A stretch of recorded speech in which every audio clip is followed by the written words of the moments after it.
রামিসা হত্যা মামলার তদন্ত দ্রুত শেষ করে চার্জশিট দেওয়া হবে বলে জানিয়েছেন স্বরাষ্ট্রমন্ত্রী। একই সঙ্গে তনুসহ দেশের আলোচিত ও ঝুলে থাকা মামলাগুলোকেও বিশেষ তালিকায় এনে অগ্রাধিকার ভিত্তিতে তদন্তের কথা জানান তিনি। রাজধানীতে এক অনুষ্ঠানে স্বরাষ্ট্রমন্ত্রী বলেন, বিচারহীনতার সংস্কৃতি ভাঙতে সরকার কাজ করছে। রামিসা হত্যা মামলার অগ্রগতি নিয়মিত তদারকি করা হচ্ছে বলেও জানান তিনি।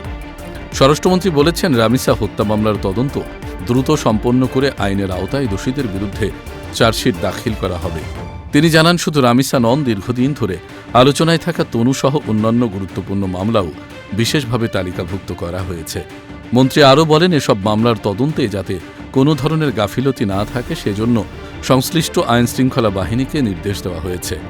জনগণের প্রত্যাশা অনুযায়ী দ্রুত বিচার নিশ্চিত করতে সরকার বদ্ধপরিকর বলেও মন্তব্য করেন তিনি। এদিকে মানবাধিকার কর্মী ও সাধারণ মানুষ আলোচিত মামলাগুলোর দ্রুত নিষ্পত্তির দাবি জানিয়ে আসছেন দীর্ঘদিন ধরে।